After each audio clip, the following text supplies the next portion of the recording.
How to gate 95% each and every subject wise chapter wise કેવી preparation કરવી જોઈએ, તો ઓલરેડી તમે લગભગ 1 વર્ષથી આ બધી પ્રિપરેશન કરી રહ્યા છો. તો તમે નોટ્સ લખેલી તૈયાર હશે તમારી પાસે. આશા રાખું છું કે તમે નોટ્સ લખેલી તૈયાર હશે, મટીરિયલ તમારી પાસે હશે, બધી જ થિયરી જે છે 1 by 1 જે છે તમે પાકી કરી હશે, એક્ઝામ્પલ પણ જોયેલા હશે, નથી જોયા તો પણ આપી તમે તારે પ્લાન, ટેન્શન નહીં.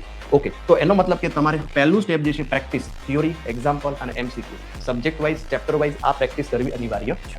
પ્રેક્ટિસ થઈ ગયા પછી રિવિઝન આવે. પ્રેક્ટિસ થઈ ગયા પછી રિવિઝન આવે. વિઝન આવે પછી રિવિઝન આવે. રિવિઝનની અંદર તમે જે નોટ્સ બનાવેલી છે એ અને જે ફોર્મ્યુલા શીટ બનાવી છે આનું તમારે રિવિઝન કરવાનું છે વ્યવસ્થિત અને મેમરાઇઝ કરવાનું છે. આટલું પૂરું થાય પછી શું કરવાની, તો કે ટેસ્ટ પ્રેક્ટિસ છે. ટેસ્ટ પ્રેક્ટિસ તો મતલબ ટેસ્ટ આપવાની નથી. તમારી પાસે ઓલરેડી કોઈ પણ પેપર સોલ્યુશન લઈ લો. એ પેપર સોલ્યુશન જે છે એ તમારે જાતે પ્રેક્ટિસ કરવાનો છે. સમય લિમિટ નહીં કે 3 કલાકમાં જ પેપર પૂરું કરવું, એવું નહીં. કોઈ પણ ટેસ્ટ પ્રેક્ટિસ કરવાની છે, એટલે કે દરેક ચેપ્ટરના એટલીસ્ટ 10 પેપર. કેટલા પેપર? દરેક સબ્જેક્ટના અહીંયા લખી દઈએ કે સબ્જેક્ટ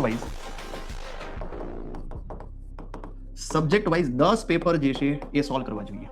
પ્રેક્ટિસ કીધી છો, પેપર 3 કલાકનો પ્રોપર સમય કાઢી અને એક સપ્લિમેન્ટરી લઈ અને લખતા હોય એની વાત નથી કરતો. પ્રેક્ટિસ કરવાની કહું છું. હવે એના પછી મોક ટેસ્ટ આવશે. તો મોક ટેસ્ટ અથવા તો ગુજકેટની ટેસ્ટ આ પણ તમારે same subject wise 10 mock test આપવાની છે. 3 કલાકનો સમય કાઢી પ્રોપર. પછી ભલે 100 માંથી 50 આવે, 60 આવે, 70 આવે, 80 આવે, વોટ એવર. જો તમે સબ્જેક્ટ વાઇઝ ચેપ્ટર વાઇઝ આટલું તમે કરી શકતા હોય તો તમે દરેક ચેપ્ટરની અંદર 95+ માર્ક્સ લાવી શકાય.